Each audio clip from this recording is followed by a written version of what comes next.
Hello बच्चों, हम लोग कह गए अंताप आगे ले चलते हैं। हे भरत भद्र अब कहो अभिषिक्त अपना, सब सजग हो गए भंग हुआ ज्यों सपना। यानी अभी आपने देखा कि जैसे ही राम बोलते हैं, इसी के बाद हे भरत भद्र अब कहो अभिषिक्त अपना। राम बड़ी गंभीरता के साथ बोलते हैं, सागर जैसे गंभीर होकर बोलते हैं। क्या बोलते हैं? हे भरत भद्र अब कहो अभिषिक्त अपना, यानी हे श्रेष्ठ भरत अब कहो। अभिषिक्त का तात्पर्य मनोकामना, इच्छा, यानी कहा जा रहा है कि अभी तुम्हारी इच्छा क्या है, अभी तुम्हारी इच्छा क्या है।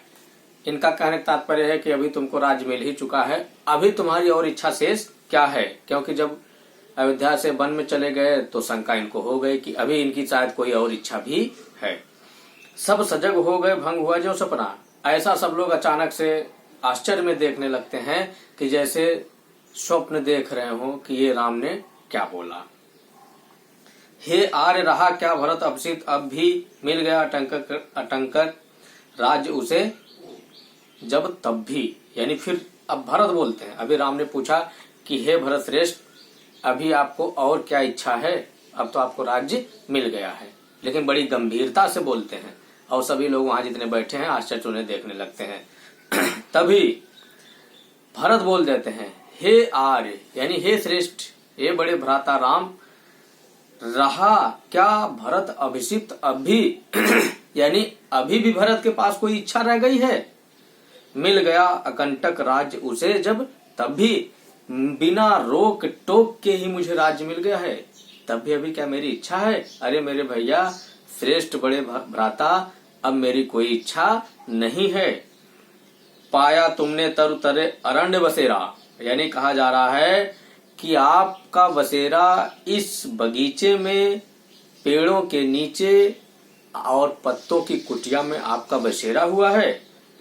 हाँ, रह गया अवशेष शेष तदब क्या मेरा, क्या मेरी अभी और भी इच्छा कुछ है, क्या मेरी अभी और इच्छा बाकी है। अब आप ही सोचिए कि आपको जंगल में राज्य मिला है, आप जंगल में पत्ते की कुटिया में हैं, पेड़ों के नीचे हैं और बिना रोक टोक के मुझे राज्य मिल गया है, क्या मुझे अभी और कोई इच्छा है? नहीं भैया, अब मेरे पास कोई इच्छा नहीं है। तन तड़प तड़प कर तप्त तात ने त्यागा, अपना शरीर पिताजी ने तड़प कर त्याग दिया। जब उन्होंने सुना कि राम को बन जाना है और चले गए और मुझे गद्दी मिल गई है, वो वचन देने के बाद ही तड़पते तड़पते अपने शरीर को त्याग दिया है। क्या रहा अभिषिक्त और तदाप अभागा, इस अभागे को अभी और क्या इच्छा है। मैं तो एकदम अभागा हूं, अभी मेरी क्या और इच्छा है। अब इस अभागे को कोई और इच्छा नहीं है। हाँ, इसी अयस के हेतु जनन था मेरा। हाँ, इस संसार में यही अपयश यानी अपजस पाने के लिए ही इस संसार में मेरा जन्म हुआ है। अब कौन अभिषिक्त और आर्य वह किसका, अब मेरी कोई इच्छा नहीं है और मैं किसी का श्रेष्ठ भी नहीं हूँ।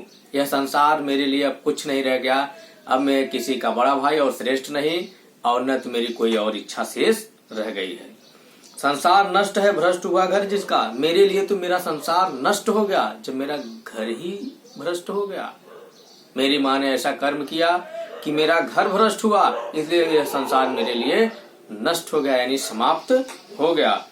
मुझसे मैंने ही आज स्वयं मुँह फेरा। आज मैं कहता हूँ, मैं आज अपने आप में इतना गिर गया हूँ कि मेरा मन, मेरा हृदय मुझे अपने आप से ही घृणा करता है। आज मेरी इच्छा, मुझे खुद को अपना भरत कहने में संकोच होता है और डर लगता है। यह होता है कि मैं अपने प्राण त्याग दूं। हे आर्य बता दो तुम्ही अभिषिक्त मेरा, हे श्रेष्ठ राम भ्राता, अब आप ही मेरी इच्छा बता दीजिए जो शेष बचा हो। अब और मेरी कोई इच्छा नहीं है। प्रभु ने भाई को पकड़ हृदय पर खींचा। बड़े भाई राम ने, यानी राम ने बड़े जल्दी से तेजी के साथ पकड़कर हृदय पर खींचा, यानी जल्दी से पकड़कर बाहों को में जकड़ लेते हैं और रोदन जल से सब विनोद उन्हें फिर सींचा।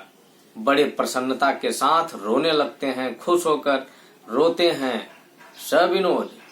प्रसन्नता के साथ रोते हैं और रोते रोते रोते उनके पूरे शरीर को सींच देते हैं, यानी आंसुओं की बूंद उनके शरीर पर खूब गिर जाती है। यानी प्रभु राम बहुत आज भरत को पकड़कर रोते हैं। उसके आशय की थाह मिलेगी किसको? जनकर जननी ही जान न पाई जिसको। रोते रोते इसके बाद राम कहते हैं कि हे भरत, उसके आशय की थाह मिलेगी किसको? यानी तुम्हारे इस रूप की, तुम्हारे चरित्र की, तुम्हारे गुण की था किसी को मिलेगी नहीं। यानी तुम इतने बुद्धिमान हो, इतने महान हो, इतने श्रेष्ठ हो कि तुम्हारी बराबरी इस दुनिया में कोई करने वाला नहीं है। जनकर जननी ही जान पाई जिसको।